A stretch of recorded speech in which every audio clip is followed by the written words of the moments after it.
You're listening to a very special podcast. Don't forget to subscribe via iTunes or YouTube. You can follow us on Twitter at verypodcast and check out our website of veryspecialpodcast.tumblr.com.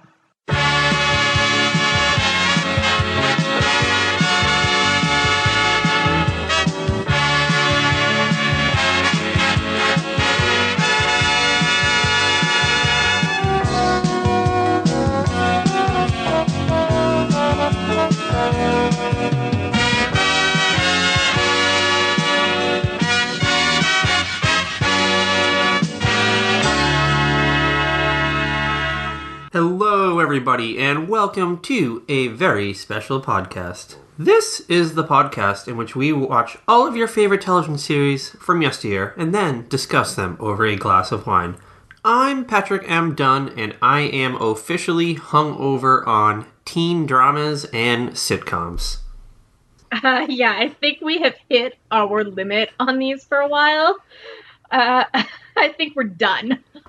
We say that now, but just give us a week and we'll be splashing around in the kiddie pool behind the Fuller House. All right.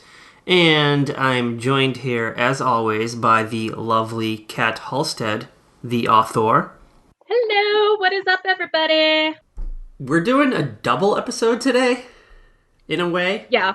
It's two different shows. They're unrelated, but they are related. I guess that's the best way to put it. Well, one show is from the 90s, and then the other show is from today, but it is the sequel to the show from the 90s. And in case you have not read the description, it's Boy Meets World and Girl Meets World. Yes, two of my favorite shows. And we have chosen episodes that strangely parallel each other in a way. In a way. The central theme between these two episodes are similar. And that is why that is why Kat has chosen to do these two episodes, which is the season 1 episode of Boy Meets World entitled Boy Meets Girl, and the second season episode of Girl Meets World titled Girl Meets the New World. Okay, first of all, I actually asked my Tumblr followers which episodes would probably have the most parallels. Because if you watch Boy Meets World and then you go and you watch Girl Meets World, there are parallels throughout the series. So there will be little random things here and you're like, oh, like on Boy Meets World. But these two kind of have they're kind of the same theme. True loves. Yeah, first date not even first date, but like starting to date, like what is this relationship? Like what are we doing? Because we're middle schoolers. What the heck are we doing? Yes, so let's briefly describe the series. So Boy Meets World begat in 1993. Did I get that right? Yes, 1993, because Cory was in 6th grade the same year we were in 6th grade. So we are on the same life path as Cory and Topanga. Pretty much. So where did Boy Meets World take place? Philadelphia. And it's a suburb, correct? Yeah. It's just like right outside Philadelphia, kind of like nice little place. They go to John Adams High School when they get to high school. They have Mr. Feeney from 6th grade through college because that happens in life. So Cory Matthews lives right next door to Mr. Feeney, who was pretty much his teacher for like 1,000 semesters. Mr. Feeney is right next door, always there to offer life advice and life lessons. So basically, Mr. Feeney is the Wilson of Boy Meets World, but without his face hidden behind a fence post? Yeah, you can actually see Mr. Feeney's face. But there's always like the fence between them during these little life lessons. But it's a much lower fence, and the audience gets the pleasure of seeing Mr. Feeney and his mustache. And Cory is also blessed with the pleasure of Mr. Feeney's sage advice and, of course, his soft, calming voice. Well, and Cory's not the only one who goes to Mr. Feeney for life advice. Cory's older brother, Eric, would go too. Yes, and the parents occasionally, I believe. Yeah, occasionally. The parents didn't usually need it as much as Eric and Cory did. They had their shit together. Yeah. All right, so let's break down the Matthews family. So we have the mom and dad, whose names escape me. Amy and Alan. You have Eric, who is the older brother. He's kind of like... Was he in high school at the start of the show, or is he... Yeah, he's in high school at this, because we're doing a season 1 episode. He's in high school. He's like the cool older brother. He probably drives an IROC Z28. Like, he's dating. He's in high school. Cory, like, would love to be Eric. Later, Eric kind of becomes sort of ditzy and goofy, but Eric is probably one of my favorite Boy Meets World characters. Yeah, Eric is really cool. He wears JCPenney fashion flannel, extra baggy, and has that curtained hairstyle, which is the long fringe divided with the part with the shorter sides and back. Same as Sean Hunter, Cory's best bro, and he pretty much mimics Eric's exact style. Yes. And I guess he is really lucky with the ladies because he gives Sean dating advice through this entire episode. Well, he's old enough to date, and he's had some girlfriends, and he's always going out on dates, but most of his girlfriends don't seem to really last very long for Eric. No, but he loves to take chicks to the movie theater and maybe fool around for a bit, and the night probably ends with his lady pal pouring a bucket of popcorn over his head when Eric tries to get some over-the-clothes second base.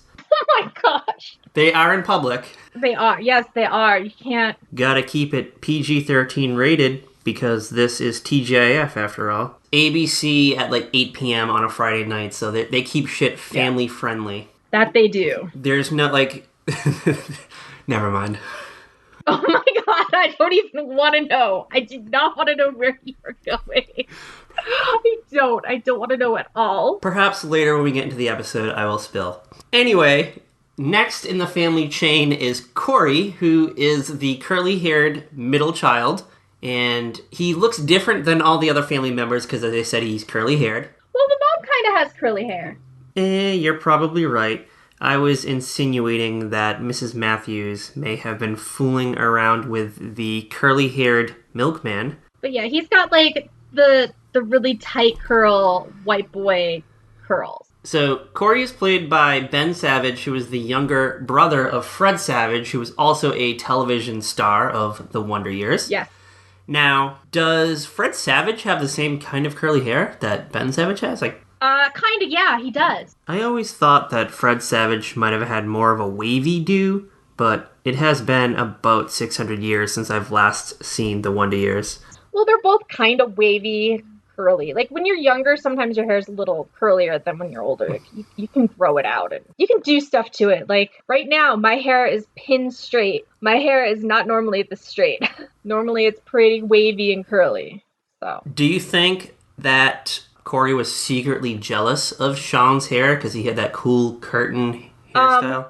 He wasn't secretly jealous. He was jealous. There's a whole episode where Cory tries to straighten his hair, and it goes horribly wrong. And it's the episode where actually Topanga first kisses him up against the locker. Can we do that episode at some point in time? Or can we... Yes, we can. Can we pause right now and watch it and then do that episode? We can do any episode of Boy Meets World or Girl Meets World that you want to do. I will do them because they are my favorite shows. Well, let's not get ahead of ourselves here. But enough with the history of the Matthews family tresses. Let's get into the youngest sibling, Cory and Eric's sister Morgan, I believe is her name. Yes. Is she written off the show? I honestly don't remember or even have too much memory of her. Okay, she totally disappears at one point. Like, you don't see her for, like, a whole season and a half. And then she just, like, comes back with a new actress in the role, and she comes back from, like, downstairs, and she's like, man, that was a really long time out. Is she, like, significantly older? Yeah, she's older. She's, like, a couple years older than she would have been canon if they had just, like, aged her the way she was. A great television trope is where you just suddenly age a character by a significant amount of years. Like, noticeably. Fresh Prince did it with the youngest child of the Banks family. Growing Pains did it. Family Ties did it. Soap operas are notorious for doing it. Soap operas do it all the time. Like, you could have a character who 20 years ago was a teenager, and they're like a great-grandmother now. Does that really happen? Yeah. All right, so we have the whole Matthews family. Now we have, on the outskirts, we have Sean Hunter, who is Cory's best friend. Yes. He is taller, wears tie-dye shirts, basically dresses like the slacker guys from Clueless. You know, the ones who Cher Horowitz cannot stand. Plus, he has the aforementioned curtained hair, which is far more radical than anything Eric Matthews ever tried to grow out. Yeah, it's just like total 90s teen boy wear. Like that whole just what you would expect to see on Jordan Catalano. And somewhere in the background, a Dinosaur Jr. song plays. And then we also have the character of Minkus. Yes, Stuart Minkus.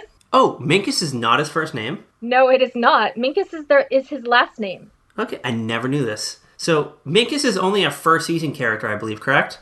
Yeah, he pops up in the episode where they graduate high school, and he's all like, hey guys. They're like, Minkus, where have you been? He's like, the other side of the school. But the fun thing is, Minkus' son, Sparkle, is a main character on Girl Meets World. And he's not as dorky as Stuart Minkus.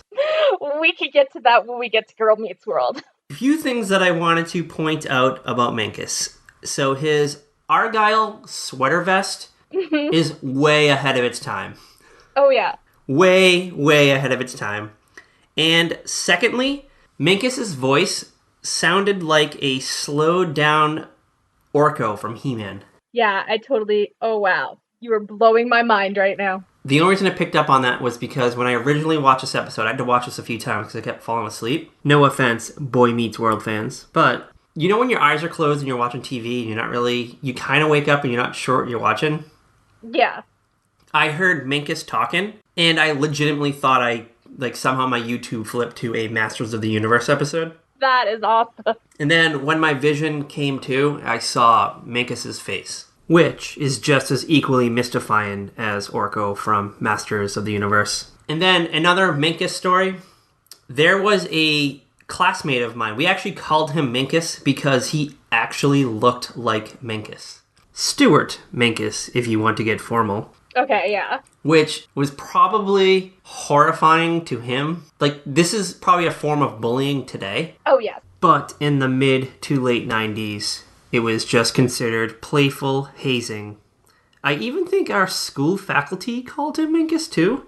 And honestly, I don't think I ever even knew his real name. Oh, and I just remember this. You know those track pants? I think Nike and Adidas made them? The ones with the tearaway buttons on the side? Yeah. I remember those, yeah. Our Minkus only wore those type of pants to school, like on a daily basis. And this is a truly terrifying story, at least if it happened to me anyway. But one day he was standing in front of me in the lunch line, and another classmate of ours walked up and just pulled apart Minkus's pants. And there he was, standing in the middle of the cafeteria, right in front of me, in his tighty whities. Oh my god! If that were me, I would have dropped out of school or made my parents move to another state. All right, so we rounded out the whole Boy Meets World family and friends. Oh, we didn't talk about Topanga. Oh, shit. We forgot. I was saving her for last. How could you forget Topanga? Well, I was specifically saving her for the end for a reason. Yeah. Because she is Topanga, and I forgot. This is why I am here, to remind you of these things. Okay, so Topanga is this girl who is in class with Cory and Sean and Minkus, and she's intelligent, but she's very metaphysical and new agey. She's just kind of weird. She's not like sitting there going, oh my god, you guys, did you watch Beverly Hills 90210 last night? No, she's not that girl. No, but that was me in 6th grade, though. Yes. But Topanga was a girl who was really into salads and Mercury being into retrograde. So she's a new age girl. She reminded me of that song by Dead-Eye Dick, which I believe is on the Dumb and Dumber soundtrack. I don't know if I'm aware of that. I never listened to the Dumb and Dumber soundtrack. Oh, you are missing out. Not really. Here's the thing. When I was in the 6th grade, I was totally a Topanga. Did you crimp your hair like Topanga? I didn't crimp my hair, but I have wavy, curly, crazy hair. And flat irons didn't really exist back in 1993, you know? Were you into kind of the same things that Topanga was into? Yeah, I totally was. I was into metaphysical stuff, all that, like auras and all that junk. I was into that. So should we talk about the sex ed video that they played at the beginning of Boy Meets World? Yes, we have to talk about this video. Okay, I don't know about you, but when I was getting these videos in school, boys always got sent to a different room than the girls. We didn't get like the same video. Yes. On sex ed video day, the boys went to one room with a male coach, I guess is the word. And then the ladies went to another Teacher room. or whatever. And then you would watch some weird... It was never a modern video that you watched. It was an old 50s Disney movie. It was like, Disney presents So You're Going to Be a Man Soon, or something like that. If you type in Disney sex ed videotape on YouTube, it actually comes up, I believe. I remember I went to look it up at one point in time. Oh, really? We actually got like stuff produced in like the late 80s, early 90s. Well, where I lived, I got the same stuff that Cory and Topanga had to watch on Boy Meets World. It was strange. It was a film strip. I don't even think it was an actual video. You got a film strip? We got an actual video. I lived in like a poor town. We couldn't afford VCRs in the 90s. And I think they used the same euphemisms for entering puberty like they did in this Boy Meets World episode, which was, your telegram has arrived. Yeah, we got like we get the video card in to like whatever classroom the girls got put in. Because the boys always got put in a different classroom with like the one male teacher we had for like 4th, 5th grade or whatever. And then I know the girls, we had to watch these videos. I think like Tampax or something sponsored it, where it would talk about like getting your period and your hormones changing and all that stuff. You would get like a little bag, like it had a kit of stuff in there. Oh yeah, you'd get the bag which has the book that explains it in more detail a little bit, and you get like the sample of a pad and the sample of a tampon. And a Stride X pad to like wash your face with. Something like ridiculous like that, yeah. And I remember our sex education lessons were the shoddy, way outdated diagrams in an animation style worse than those 70s Filmation Batman and Robin episodes. And they were like, watch out, boys. You may wake up with an erection tomorrow morning. But don't freak out. It's totally normal. Just ask Dad. We always wanted to know what was going on in the boys' videos. We're like, okay, what did the boys learn about? Yeah, there was this big, mysterious aura over the two teams, I guess. Because it always happened at the same time. And you would walk out of that class, and then you would go back to, like, math class or something, and it would just be silent. No one would say anything. Yeah, it would be, like, really awkward. The worst is, like, you have recess, like, right after the video, and you're just like, so, guys are gonna go play kickball, we're gonna go over here by the tree. They should have gave you a shot of liquor after that, just to kind of calm your nerves, because you were just shot out of a cannon. You had no idea what was going on. Your body was changing, and your voice was getting squeakier. You had that video in 6th grade, right? We got it 4th and 5th grade. You got it in 4th and 5th grade? Yeah. All right. In my school system, you were officially supposed to have the sex ed lesson in 6th grade, but because of an incident, I had to have it in the 5th grade. Oh no. Oh dear God. So, I had a childhood friend. We had been buds since like 1st grade or something like that. Something deep. And I used to sleep at his house pretty much every weekend. And his mom was really chill. She'd let us stay up all night pretty much, and they had premium cable, so of course we'd always take a peek at Skinamax. Oh dear God. So his mom had no problem with it. It was just one of those pay movie channels, so no full-on penetration, just the occasional boob and maybe a penis here and there, and butts and stuff. So naturally, I had this basic Shannon Tweed-like understanding of what sex was. And this is probably 5th grade. And that was when I met another kid at school, and we very quickly became computer lab buds. Yeah. And computer lab was just playing games. And we used to play this Garfield comic strip maker. It's like those webcomics that are out now that are all the rage on Facebook. Bitstrips. Bitstrips. I couldn't think of the name of it because I've never actually used Bitstrips. I've never either, but I have a couple friends who are still playing it, and every once in a while that stuff shows up on my Facebook feed. I'm like, what is this mess, people? I didn't even know Bitstrips was still a thing. I know it wasn't. I guess it is.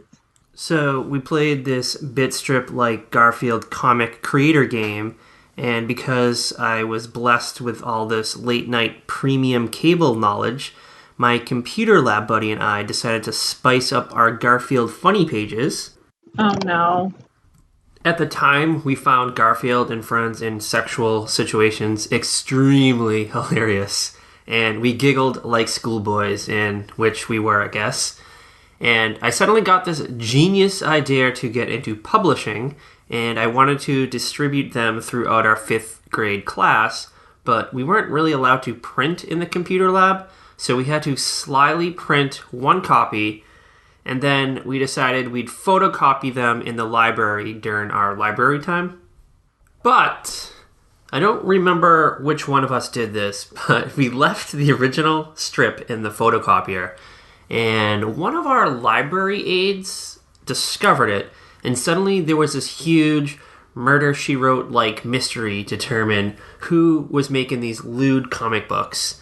And, well, our classmates were very quick to give us up. Oh, Jesus Christ.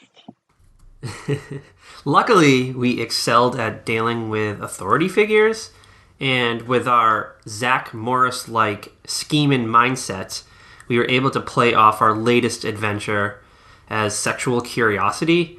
So our principal decided it was probably right for us to have a private one-on-one sex ed session instead of putting colorful dialogue into John Arbuckle and Liz, the veterinarian's already awkward love life. So the private sex ed lesson was taught by our health teacher, who also doubled as the gym teacher. So here you have this guy teaching us all about sex in his short gym shorts with a shirt tucked into them and a whistle around his neck. It's like you go to college to become a gym teacher and they're like, okay guys, this is what you have to wear for the rest of your lives. Shorts, even if it's like freezing cold out, the whistle around your neck, the shirt tucked into your shorts, male or female, doesn't matter. And it was just the most uncomfortable situation of my life. You know, I don't think they would let that happen now. No, not at all. The 90s was like the end of the Wild West frontier of the school system being able to get away with a lot of shenanigans like this. So when I saw this Boy Meets World episode, it sprung up a lot of these memories. Anyway, Cory is kind of offended by this whole sexual ed agenda. Yeah. He believes that he can stall puberty and he can forever remain a 12-year-old child, even when he's 42. I mean, to be fair, Cory is still childlike when he's older. Sean looks a little bit older than Cory at this point. He's taller and already kind of interested in chicks because he locks eyes with Hillary in this episode. Yes, her name is Hillary. She drops a pencil. He drops his pencil or something, and they both bend down to pick it up, and boom! Sean got his telegram. Hillary meets up with Cory and Sean after the sex ed experience. They're in the cafeteria or something like that. Mm-hmm. Which, it's so weird how chill this cafeteria was. You can just kind of walk around. Yeah. Was it like that in your school? Not you could maybe get up to throw your stuff out. You all had, everybody kind of stayed in their spot. If you were going across to another section of the cafeteria, everybody would know. In my school, you went into the food line, you got your food, you sat at your table, you were not allowed to get up because the aides would yell at you. Yeah. Unless you were throwing away your food and you had to go right back to your seat and wait for the bell to ring.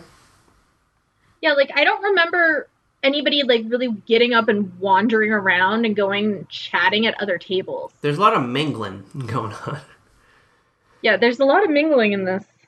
Hillary comes up to Sean and she asks him out on a date to the movies. And her line when she walks away, she says, "See you later, Terminator." Yes, it's so cheesy. So 90s. And then Sean just has this like boner giggle. There is no dialogue from Sean. He just does that Beavis laugh. Yeah, he just like giggles the entire time. He just got asked out by a chick. And Minkus appears with a copy of Perky magazine, which is like a Teen Vogue-esque kind of magazine, I guess. I think it's supposed to be like a sassy or a Young and Modern or a 17 kind of thing. They probably were not licensed to use the real name, so they had to come up with Perky magazine. Probably not. So Minkus, even though he's not popular with the ladies, he's a great thinker, so he's able to get into their mind because he can step back and study them from afar. He thinks he's a ladies' man. He has all this knowledge from all these quizzes, those old sassy magazine type quizzes that you take. And he unleashes his Perky magazine knowledge onto Cory. And he gives Cory the confidence to, I guess, pretend interest in a girl. That was the whole plan. Yeah, Cory wants to keep up with Sean, especially when he finds out that Sean is bonding with Eric. So Cory goes up to the first girl that he sees, which just happens to be Topanga. The first girl in a dress. Which he is looking, and then he like bumps into Topanga accidentally. Yeah, because she's the only girl in dress. Now, I can't honestly remember. Topanga's not real. Like at this point in time, Topanga is not really a main character on the show. No, she's not. She wasn't in like the first 4 episodes. She's recurring, and she's just like this kind of recurring like girl who just sits in front of Cory. They needed like a go-to female, and they didn't want to probably rotate characters throughout the series, so they just used Topanga. And I guess this is probably her springboard to the main credits. This episode. It is. So Cory asks Topanga out to a date to some kind of like steakhouse or burger hut or something. Like a burger place, and she's like, "But I'm a vegetarian." So he then says, "Let's go to the International House of Salads." Because that's totally a thing. Yes, and she was really interested in what the sprout of the day would be. But how many sprouts are there? I have no idea. My research didn't get that in depth. Yeah, I didn't even think to look that up.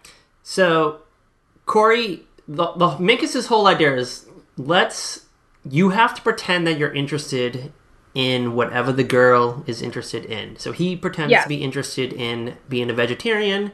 He goes along with it. And Topanga accidentally just says, "Yeah, it'll be a date." And he loses his mind. Oh, yeah.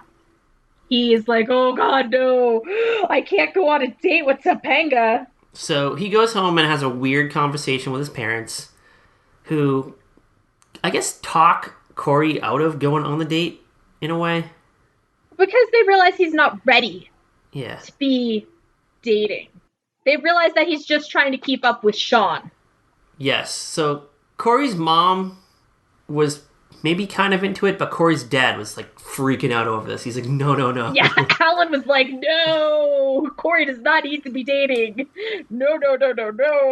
So the parents convince Cory to, I guess, let Topanga off the hook. So Cory does this thing that most people probably would do. They just pretend they're sick. Yeah. Which, it makes matters worse because Topanga, being Topanga, she just decides to show up at the house with some kind of weird soup that she made. Matcha tea. Is it a real thing? Yes. Yes, it's a real thing. So Cory then, I guess he's kind of stuck because he doesn't want to eat this tea / soup or whatever it is. And he admits that, he was not really sick. He just freaked the fuck out because he was not ready for dating. And, like, Topanga's totally chill about it. She's like, okay, that's fine. Yeah, because she's Topanga, and she's just like, "Oh, Cory." Yeah, she doesn't give a shit. And I guess she just decides to hang out at the house anyway. And Cory teaches her about laundry basketball. Yes, laundry basketball. So Cory is using his socks as a basketball, and he's like running around the living room, and he's doing his little color commentary. And Topanga's all like, "Oh, I wish I could do that," because she doesn't really know about sports. And he's like, "Okay, well, you do the moves, and I'll do the color commentary." And Cory's giving this like whole thing. She's like, "She's doing a tomahawk 360 and blah blah blah." And Topanga just walks over to the basket and places the sock inside. And it's really funny because now Cory and Topanga's afternoon hang is no longer labeled a date. Cory is now super chill about shooting sock hoops. Yeah. And unbeknownst to Cory at this time, their afternoon hang is really what should be considered a date, but his mind is so jaded over Eric's dating advice to Sean, which is just really overactive hormones, and Sean blindly follows the Pied Piper because, well, Eric is older and possibly been around the block quite a few times. Exactly. But then he and Topanga high five, and somebody got their telegram. Cory got his telegram. He sure did. So, before we get into the Girl Meets World segment of the episode, I have to bring up one thing. I accidentally watched the wrong episode. Yes. And I don't think it was my fault. So the episode for Girl Meets World that we're doing, it was supposed to be season 2, episode 2? Yes. Called Girl Meets New World? Yes. Well, Netflix has it backwards. For some reason, they have the order number wrong of the episodes. So the episode that I actually watched was Girl Meets Gravity, which I guess is really the second season premiere. Yes, it is. And I know why it's backwards. I know exactly what it is. Do we know? I would like to know this. Okay, so the first season ended with Riley and Lucas's first date on the subway. And before the new season premiered with Girl Meets Gravity, there was this random episode they took and aired during this like random Friday night where it was like Disney Channel show crossovers. So the episode you were watching was, so there was an episode that aired from season 2, but it got aired before the season started. Does that make sense? Yes. The Simpsons did it before once, I believe. They aired it like over the summer. Yeah, so there was this there's an episode that's listed as the first episode of season 2 on Netflix called Girl Meets Demolition that has that chick from Sweet Life on Deck and Jessie in a role. So it was like a crossover special thing. So Netflix screwed up this whole podcast for us, and I watched the wrong episode, and as we were doing the pre-discussion, I'm like, I can't see any kind of parallel between these two episodes. I don't know what you're talking about. And then you're like, and then she died. I'm like, wait, what the hell? Okay, because you sent me that message about Cloris dying, and I was like, oh my god, did Cloris Leachman die? I was like, oh my god, why is this not all over my Twitter feed? I was like, oh my god, I was about to have a total freak out. So, Girl Meets Gravity it's the first day of 8th grade for the characters of Girl Meets World. Mm-hmm. And actress Cloris Leachman is on the show, or was on the show, and her character just suddenly dies at the end of the episode. And I kind of thought maybe that's what this whole parallel was, but I'm like, but nobody died on Boy Meets World, so I don't know where we were going with this. But I had these crazy notes for Girl Meets World. So one thing that I want to point out is the character of Riley Matthews, who is Cory and Topanga's daughter, and her friend Maya. Yes. They decide to go to their first day of 8th grade barefoot. Yes, they do. And the characters live in New York City, I gathered from this. Yes, they do. They live in Greenwich Village. Greenwich Village. They go to John Quincy Adams Middle School. Yes. Which I guess is a callback to Boy Meets World? Yes, it is. In a way? Okay. Do you want to know the name of the high school they go to in season 3? Go to it. Abigail Adams High School. So they're going with names of people who lived in Massachusetts. Well, do you know why they went to John Adams High School on Boy Meets World? Why is that? because the actor who played Mr. Feeney played John Adams in a movie. Okay, and the actor who played Mr. Feeney was also the voice of Kit on Knight Rider. Yes. But back to Riley and Maya going to school barefoot. So they walk to school, and I just have these horrifying visions of them walking through New York City barefoot, stepping on discarded syringes, used condoms. I can't even imagine walking around New York City barefoot. I don't like walking in my backyard barefoot. No! You've been in New York City. You've seen those sidewalks. There's trash. There's needles. There's pizza rats. There's urine. Oh, yeah. People shit everywhere. Lord only knows what else. Probably at least vomit. God only knows what's on the streets of New York. And these girls are walking around barefoot. And Maya did it in the most recent episode again. You mentioned that to me. Yeah. They left school and Maya didn't have any shoes on. And all I could think about was you when that happened. So after my whole barefoot fiasco, I finally watched the correct episode of Girl Meets World. Okay. And for a Disney show, I mean, I'm not a preteen, but I was kind of impressed with it. You were? Yay! The writing was far superior to any other sitcoms out there today. And despite some of the jokes that were clearly aimed at 12-year-old girls, I did find a lot of the dialogue representative of the way real people would talk today.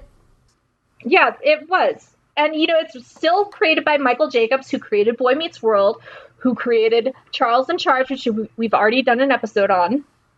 It's like a lot of the same people on the writing staff. So it's not going to be like those other Disney shows. Which, trust me, I have tried to watch some of the other Disney shows, and I'm just like, why am I watching this? Oh my gosh. So the main plot of this episode deals with Riley Matthews, who is Cory and Topanga's daughter, who is in the 8th grade. And off-screen, she shares a kiss with the character of Lucas, who is basically Riley's Topanga in the story. Yes, she and Lucas had their first kiss in the season 1 finale. Okay, so this happens actually you actually see this. Yes, you actually see. Have you not seen this like a million times on my Tumblr? I probably have, and I probably scrolled through it really quickly. Like, God, stop it, Kat. You need to not be obsessed with the show.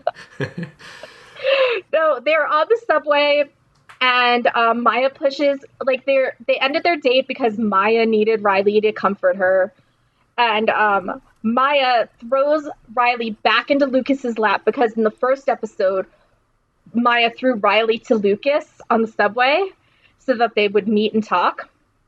And Riley lands on Lucas's lap, and they have this little cute moment, and she takes his face in his hands and goes, and it's just a quick little peck. Like an innocent... Yeah, because they were 7th graders. And now we are in the so-called present and dealing with the aftermath of the smooch heard around the Greenwich Village. And Riley and Maya are sitting on the window bench. Yes, at the bay window. Maya is super nosy and is now grilling Riley for the gory details of the magical moment between her and Lucas. But Riley is not kissing and telling, so to say. Yeah, she doesn't want to give details. Because she's a little, freaked out because it was kind of a bold thing for her to do. She's a little insecure about, where she and Lucas stand. And Cory's a little scary when it comes to boys. While he might like Lucas, he is not ready for Riley to be dating. He will chase Lucas out of Riley's room and steal his shoe. So Cory is now a 30-something-year-old man and living with the memories of what it was like to be a teenage boy, especially after living with his super horny brother Eric, and is always running around screaming, "Not my daughter," with a pitchfork in hand. And aware of this, doesn't Lucas run out of the classroom that Cory just happens to teach when he overhears gossip of a possible love connection? Yeah, he does. I love that moment. It's one of my favorite moments. But I totally understand Riley's apprehension to talk about this, only because you're never really prepared for your first kiss. Yeah. It's just kind of a weird thing that happens when you're listening to early 90s pop music. Mm-hmm. And you go, oh shit, I Like, just had my first oh, kiss. okay. So you're my first kiss. Oh, okay. Riley doesn't want to talk about it. Maya's dying to talk about it. Cory and Topanga come in, and Riley's like, "Oh, does Maya have to leave? Am I in trouble?" And they're like, "No, we just want you to babysit Augie tomorrow." They're like, she's like, "Oh, okay." And then Augie comes in and he wants advice about a new friend at school. And Maya's like, "Nope, this is totally your mother's thing. We're not going to have anything to do with it." Because really, Riley and Augie almost never interact. This whole opening scene is like Riley and Maya breaking the fourth wall that is disguised as a conversation between themselves. And they semi-acknowledge that they are in a TV show. And they make a weird reference to Augie's situation that he is involved in as something that they will only pop back into probably 2 or 3 times. Yeah, exactly. Can we just get that subplot out of the way? Because it was horrendous. Okay. Yes, let's just talk about Doi. Augie is the younger brother of Riley. Yes. I guess he has a hard time making friends. I don't think it's that he has a hard time making friends. It's just that he has a friend, Ava, who is like this spoiled little girl who lives down the hall. And that's like his best friend. She's kind of the Topanga to his Cory. And she is kind of demanding, and she always wants stuff. So Augie doesn't really have friends that are not, Augie, you need to give me this, you need to give me that, blah, blah, blah, kind of thing. So he invites this new friend over. His name is Doi, but it's spelt like Dewey. His name is really Dewey, but he hates it, and he's like, my name is Doi! And Topanga is so offended by this, and I do not understand why, and it aggravates me. Like, why doesn't she just go with it? Topanga is freaking insane when it comes to this. I don't know, because it's Topanga's need to be right, and she's just like, no, your name is Dewey. And he's like, this like 6-year-old, 7-year-old is like freaking out, and she's like, no, your name is Dewey. And he's like, no, my name is Doi! And Topanga drives Doi to tears. Yeah, he's crying, and Topanga's like, yeah. And Doi's crying is a cautionary reminder of why I will never have children. So if you need birth control, this is the episode. This episode should be the poster for birth control right here. Yeah, like the whole thing is so ridiculous. Like, I don't understand why Topanga is so adamant that he be called Dewey. He's 6. He'll get over it. Because Topanga is batshit insane. That's why. So, enough of Doi and crazy Topanga. The main plot of this episode, and the one that eerily ties into Boy Meets World, is the aftermath of Lucas and Riley's kiss. Which they have avoided talking about for months. Because they didn't talk about it all summer. So, there is time in between this? Yes. And that's part of why Maya is so, like, anxious for details. Oh, the way they talk about the kiss was if it had just happened, like, earlier that morning. Because the entire Girl Meets World gang are sitting in the classroom that Cory is teaching, and there are these weird allusions to a kiss being discussed by the students. So Cory's, like, giving this lecture, and he's just saying the little things that just might, like, set Riley and Lucas both off. Because they haven't talked about it. They don't want Cory to know. Because the last person you want to find out that you kissed Riley is her father. What I loved about this part is that Cory is trying to teach his class, and the students just keep interrupting his lecture. And Cory is so chill about it. And then Farkas, who is Minkus' son, inadvertently brings up the kiss, and Cory is now curious as to what the gossip is all about, but Farkas plays cool and he passes it off as an innocent kiss on the hand between him and Maya. Everything they're saying, Maya and Farkle totally are, like, playing this up because they just want everything out in the open. And they're making Cory say stuff that will get to Riley and Lucas because they're like, but what happens next? Are you a couple or what? And Cory's like, I don't understand what's going on in my classroom. Now, Cory walks over to Lucas and gives him this long stare, and then looks at Riley, but he still has no idea what really is going on. But the look that Cory gives Lucas scares him to death, and Lucas just bails on the class and runs out of the room. Yeah, Lucas is like, oh. He's climbing on the desks and he's out of that classroom. And then Cory looks at Riley and she starts reading from her health book. And Cory was really cool with having a student run out of his room for some reason. At least Lucas made it out of the classroom with his shoe. I'm really starting to question Cory's capabilities of being a teacher, since he had a student who has abandoned learning. Like, Lucas runs out of the classroom and Cory just goes back to teaching. Yeah, he's a very chill teacher. I guess Cory remembers the days when he was a boy and when he was meeting the world for the first time. So, after all this interference by their classmates, Riley and Lucas are tricked into becoming a couple and are forced to go on their first date after school to this bakery that Topanga just happens to own. And they are both freaking out over the idea of the date, just like Cory did with Topanga way back in 1993. So, they're on the date. And they cannot talk to each other. They're so nervous about the pressure of being boyfriend-girlfriend. They don't know how to talk to each other anymore, and they used to talk to each other all the time really easily. They are so close, yet so far apart.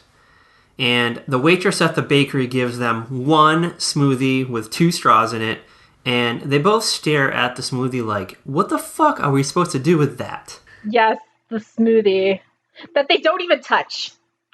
On TV, no one ever eats the food they order or takes sips from their drinks.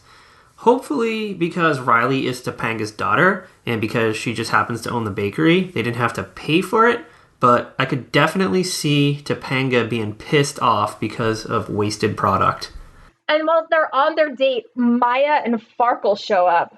And Farkle has proposed to Maya with his mother's diamond ring. That plotline literally came out of nowhere. And Maya's like, just distracted by the ring. And they're talking about pressure and diamonds. Yeah, so Riley and Lucas leave the date and they go back upstairs to the apartment because he walks her home.